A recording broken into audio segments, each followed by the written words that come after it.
श्री सच्चिदानंद सद्गुरु साईनाथ महाराज की जय। आरती साई बाबा सौख्यदातार जीवा, चरण रजतळी द्यावा दासा विसावा, भक्ता विसावा। आरती साई बाबा स्वस्वरूपी राहे दंग, मुमुक्ष जनादावी निज डोळा श्रीरंग, डोळा श्रीरंग। आरती साई बाबा जया मनी जैसा भाव, दया तैसा अनुभव। दाविसी दया घना ऐसी तुझी माव, तुझी माव। आरती साई बाबा तुमचे नाम ध्याता, अरे संस्कृती व्यथा। अगाध तव करणी मार्ग दाविसी अनाथा, दाविसी अनाथा। आरती साई बाबा कलियुगी अवतार, सगुण परब्रह्म साचार। अवतीर्ण झालासे स्वामी दत्त दिगंबर, दत्त दिगंबर। आरती साई बाबा 8 दिवसा गुरुवारी, भक्त करी तिवारी। प्रभु पद पाहावया भव भय निवारी, भय निवारी। आरती साई बाबा माझा निज द्रव्य ठेवा, तव चरण रज सेवा। मागणीची आता तुम्हा देवादिदेवा, देवादिदेवा। आरती साई बाबा इच्छित दिन चातक, निर्मल तोय निज सुख। पाजावे माधवाया सांभाळ आपुली भाग, आपुली भाग। आरती साई बाबा सौख्यदातार जीवा, चरण रजतळी द्यावा दासा विसावा, भक्ता विसावा। आरती साई बाबा शिर्डी माझे पंढरपूर, साई बाबा रमावर, बाबा रमावर। साई बाबा रमावर शुद्ध भक्ती चंद्रभागा, भाव पुंडलिक जागा, पुंडलिक जागा। भाव पुंडलिक जागा याहो अवघे जन, करा बाबाशी वंदन, साईशी वंदन। करा बाबाशी वंदन, गणू म्हणे बाबा साई। भाव पाव माझे आई, भाव माझे आई, भाव पाव माझे आई। घालीन लोटांगण वंदीन चरण, डोळ्यान पाहिन रूप तुझे। प्रेमी अलंगिन आनंदी पूजिन, भावे वाळीन म्हणे नमा। त्वमेव माता पिता त्वमेव, त्वमेव बंधु सखा त्वमेव। त्वमेव विद्या द्रविणं त्वमेव, त्वमेव सर्वं मम देवदेव।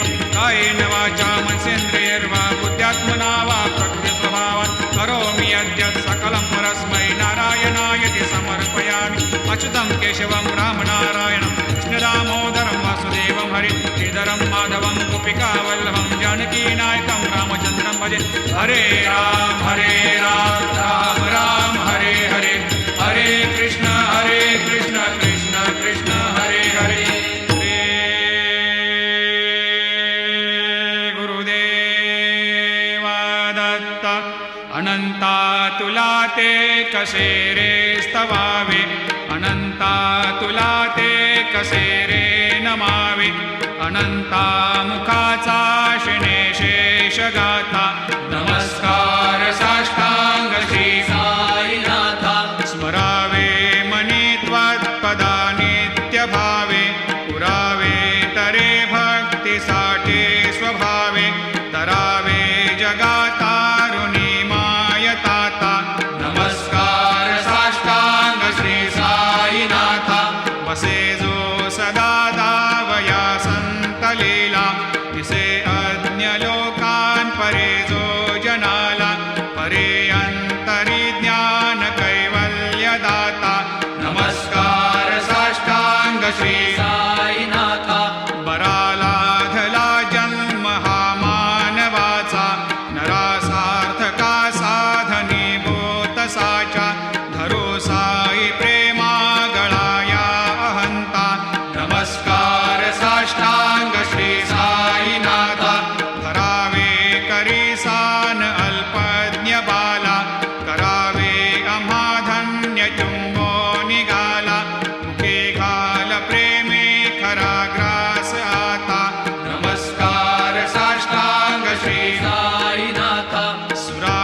संकटवारुणी ऐसा येईवा या परिध्यान तुझे गुरुराया दृश्य करी नयनाया पूर्णानंद सुखे एकाया लाविषि हरिगुण गाया ऐसा येईवा साई दिगंबरा अक्षय रूप अवतारा सर्व हि व्यापक तो श्रुतिसारा अनुसया त्रिकुमारा बाबा येईवा सदा सस्वरूपं चिदानन्दकन्दं जगत्सम्भवस्थान संहारहेतुं स्वभक्तेच्छया मानुषं दर्शयन्तं नमामीश्वरं सद्गुरुं साईनाथं भवद्वांतविद्वांसमार्तण्डमीड्यं मनोवागतीतं मुनिर्ध्यानगम्यं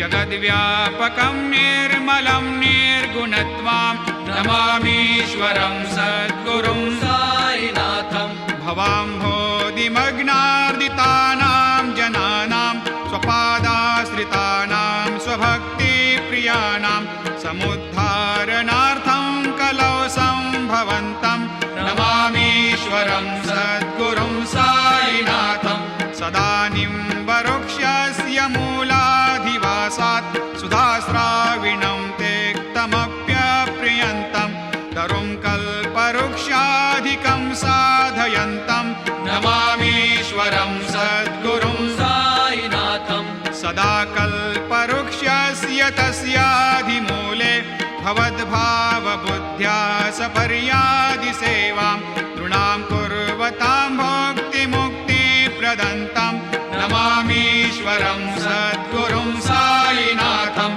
अनेकाश्रुता तर्क्यलीलाविलासै समावेशकृतेशान भास्वत्प्रभावम् अहं भावहीनं प्रसन्नात्मभावं नमामीश्वरं सद्गुरुं साईनाथं सतां विश्रमाराममेवाभिरामं सदा सज्जनैः संस्तुतं सन्नमद्भिः जनामोददं भक्तभद्रप्रदन्तं नमामीश्वरं सद्गुरुं साईनाथम् अजन्माद्यमेकं परब्रह्म साक्षात् स्वयं सम्भवं राममेवावतीर्णं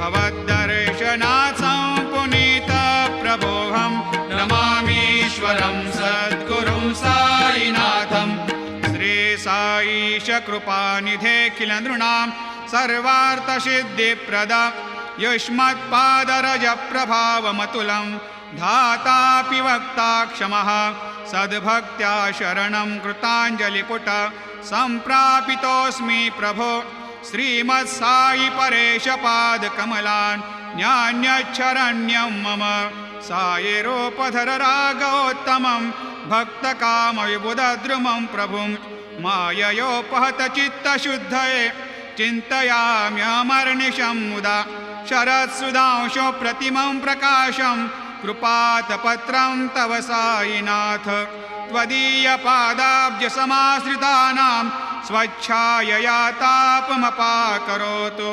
उपासनादैवत साईनाथ स्तवैर्मयोपासनिना स्तुतस्त्वं रमेन्मनोन्मे तव पादयुग्मे भृङ्गो यथाब्जे मकरन्दलुब्धः अनेकजन्मार्जितपापसंशयो भवेद्भवत्पादसरोजदर्शनात् क्षमस्व सर्वान्धपरान्धपुञ्जकान् प्रसीद सायेश सद्गुरोदयानिधे श्रीसाईनाथ चरणामृतपोतचित्तास् सत्पादसेवनरतः सततं च भक्त्या संसारजन्यदुरितोर्धवनिर्गतास्ते कैवल्यधाम परमं समवाप्नुवन्ते स्तोत्रमेतत्पठेद् भक्त्या यो नरस्तन्मना सदा सद्गुरो साईनाथस्य कृपापात्रं भवेद्ध्रुवं रुसो मम प्रियाम्बिका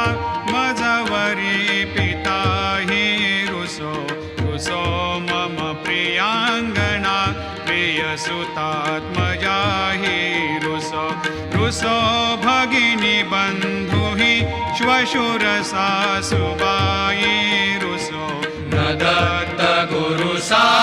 मामजवरी कधीही रुसो पुसो न सुनबाई त्या मजन भ्रातृजाया पुसो पुसो न प्रिय सोय रे प्रिय सगे न ज्ञाते पुसो पुसो सुरदना सखा स्वजन नाप्त बंधु पुसो परी न गुरु साई मामजवरी कधीही रुसो पुसो न अबला मुले तरुण रुद्धहीना पुसो पुसो न गुरु धाकुटे मजन थोरसाने पुसो पुसो न च भले बुरे सुजन साधुहीना पुसो परी न गुरु साई मामजवरी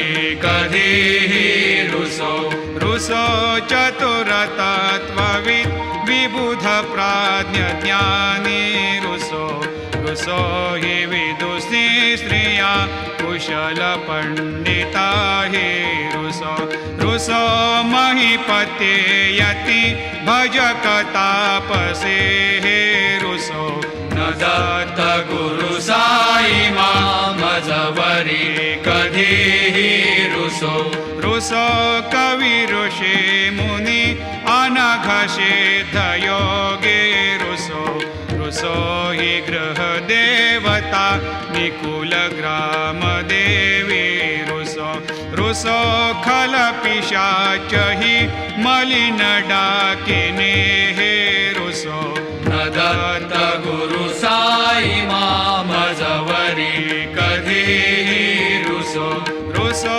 मृग खग कृमि अखिल जीव जंतु रुसो रुसो विटप प्रस्तरा अचल आपगाब्धे रुसो रुसो खपवनाग्निवार अवनि पंचतत्वे रुसो न दत्त गुरु साई मामजवरी कधीही रुसो रुसो विमल किन्नरा अमल यक्षिणे हे रुसो रुसो शशि खगादिः गगनितारका हे रुसो रुसो अमर राजहि अदय धर्मराजा रुसो न दत्त गुरु साई मामजवरी कधीही रुसो रुसो मन सरस्वती चपल